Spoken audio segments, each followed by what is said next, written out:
एक समय की बात है। एक गांव में सफेद साड़ी वाली चुड़ैल का आतंक था। चुड़ैल रात भर गांव में घूमती और गांव का जो भी आदमी उसे दिखाई देता उसे वो घायल कर देती। अरे कोई तो बचाओ, मर गया रे। एक रात हरिया अपने खेत से अपने घर लौट रहा था कि तभी अचानक उसके सामने चुड़ैल आ जाती है। अरे बाप रे, ये चुड़ैल कहाँ से आ गई? आज तो मैं गया काम से।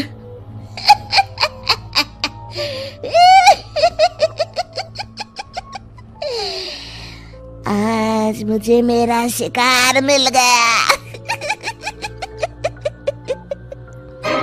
अरे चुड़ैल दीदी, मुझे छोड़ दो।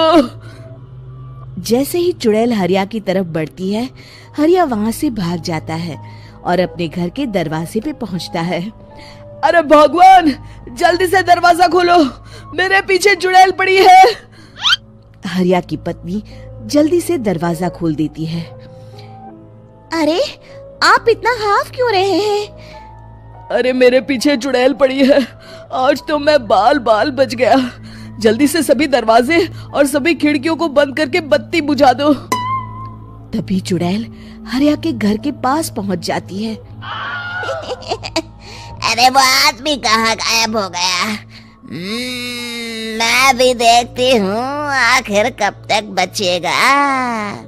मैं अपने शिकार को इतनी आसानी से नहीं छोड़ती। इतना कहकर चुड़ैल वहाँ से चली जाती है। वहीं दूसरी तरफ हरिया और उसकी पत्नी दोनों अपने घर की खिड़की से ये सब देख रहे होते हैं। अरे बाप रे, ये तो बड़ी डरावनी चुड़ैल थी। अगले दिन ये बात आग की तरह पूरे गांव में फैल जाती है और धीरे धीरे लोग चुड़ैल के डर के मारे शाम होते ही अपने घरों से बाहर निकलना बंद कर देते हैं। कुछ दिनों के बाद भाई, मैंने तो इस चुड़ैल के डर के मारे रात को अपने खेतों को पानी देना बंद कर दिया है। कहीं मेरी फसल सूख गई तो मैं तो कहीं का नहीं रहूंगा। साहूकार का कर्जा कैसे चुकाऊंगा? अरे भाई, पूरे गांव वालों का यही हाल है। पता नहीं ये चुड़ैल हमारे गांव में कहां से आ गई। फिर एक दिन गांव के पास वाली नदी के किनारे एक बहुत बड़े तांत्रिक के आने की बात कुछ गांव वालों को पता चलती है। वो लोग जाके ये बात गांव के मुखिया को बताते हैं। मुखिया जी, नदी के किनारे एक बहुत ही पहुंचे हुए तांत्रिक बाबा आए हैं। हमें उनसे मदद मांगनी चाहिए। मैंने सुना है वो बड़े बड़े भूतों और चुड़ैलों को अपने वश में कर लेते हैं। मुखिया जी सभी गांव वालों को लेकर उस तांत्रिक के पास पहुंच जाते हैं। ओम फट स्वाहा, ओम फट स्वाहा। तभी तांत्रिक अपनी बंद आंखों को खोलकर कहता है, क्या बात है? तुम सब लोग यहाँ क्यों आए हो? मुखिया जी उस तांत्रिक को सारी बात बता देते हैं। अच्छा, तो ये बात है। और तांत्रिक अपनी आंखों को बंद कर लेता है। मैं देख रहा हूँ तुम्हारे पूर्वजों ने बहुत पाप किए थे, जिससे ये गांव अब श्रापित हो चुका है। उसी के फल स्वरूप तुम्हारे गांव में चुड़ैल आई है। ये चुड़ैल बहुत खतरनाक है, ये किसी को नहीं छोड़ेगी। हे भगवान, मर गए रे, अब क्या होगा? तभी गांव के मुखिया जी कहते हैं, बाबा, इस चुड़ैल से हम सबको बचा लीजिए, कोई तो उपाय होगा। इसका सिर्फ एक ही उपाय है। सभी गांव वालों को बारी बारी हर दिन अपनी आधी फसल उस पहाड़ी के ऊपर बनी काली गुफा में छोड़ के आनी होगी। तभी उस चुड़ैल की भूख मिटेगी और श्राप का प्रभाव खत्म हो जाएगा और तुम सब जिंदा बच जाओगे। सभी गांव वाले उस तांत्रिक की बात को मान लेते हैं और वहां से चले जाते हैं। फिर अगले दिन से रोज उस गांव के लोग बारी बारी से अपनी आधी फसल उस काली गुफा के पास जाकर रखाते। कुछ दिनों बाद हरिया की बारी आती है। बाप रे, आज तो मेरी बारी है उस काली गुफा में जाने की। क्या करूं, वो तो बड़ी खतरनाक चुड़ैल है। मेरे तो हाथ पैर कांप रहे हैं। फिर हरिया डरते डरते अनाज की बोरियां अपनी बैलगाड़ी में लाद देता है। तभी हरिया की पत्नी उससे कहती है, देखो जी, संभल के जाना और किसी भी हालत में शाम होने से पहले वापस आ जाना। उस चुड़ैल का कोई भरोसा नहीं है जी। हरिया बैलगाड़ी में बैठते हुए कहता है, भगवान, मैं क्या वापस आऊंगा? लगता है अब तो मेरी खबर ही आएगी। इतना कहकर हरिया वहां से चला जाता है।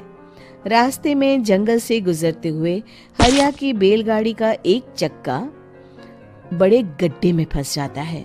हे भगवान, अब ये क्या मुसीबत है?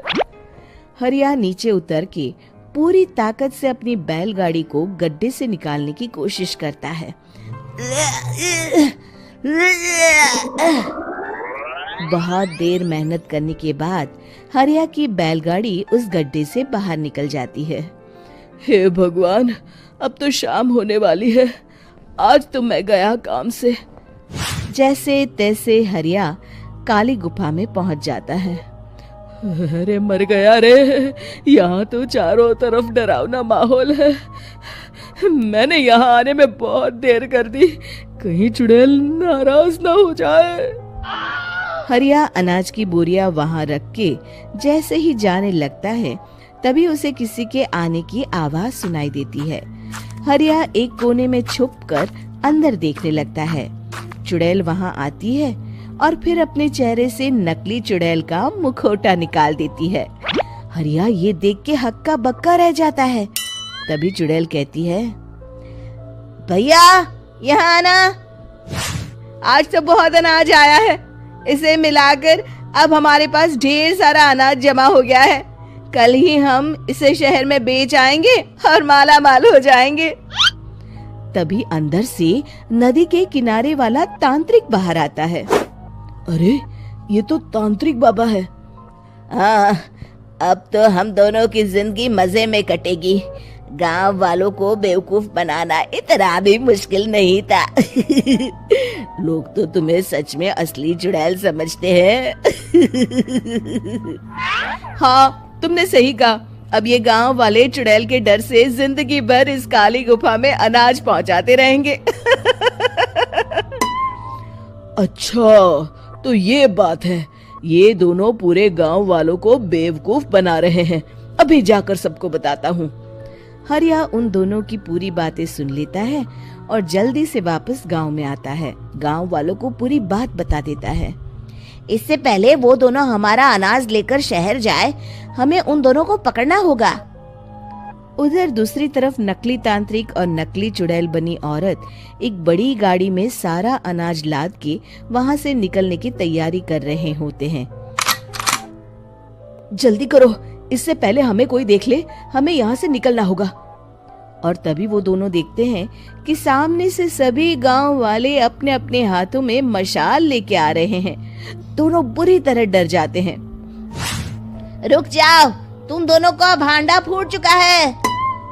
अरे मर गए रे, ये गांव वाले कहाँ से आ गए? तुमने क्या सोचा इतनी आसानी से यहाँ से निकल जाओगे? ये अनाज हमने अपने खून पसीने से दिन रात खेतों में मेहनत करके उगाया है।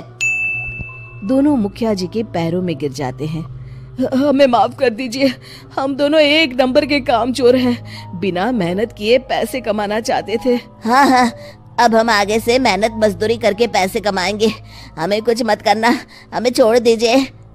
इतना कह के दोनों गांव छोड़ के भाग जाते हैं और सभी गांव वाले फिर से खुशी खुशी रहने लगते हैं। शिक्षा, तभी तो कहते हैं कि किसी भी समस्या का समाधान केवल सूझबूझ से ही करना चाहिए और कभी हिम्मत नहीं हारनी चाहिए। दोस्तों, हमें उम्मीद है कि आपको हमारी ये कहानी पसंद आई होगी। कृपया हमारे चैनल को सब्सक्राइब करें और सभी अपडेट्स के लिए बेल आइकन जरूर दबाएं। और हाँ, वीडियो लाइक और शेयर करना मत भूलिएगा। Bye bye.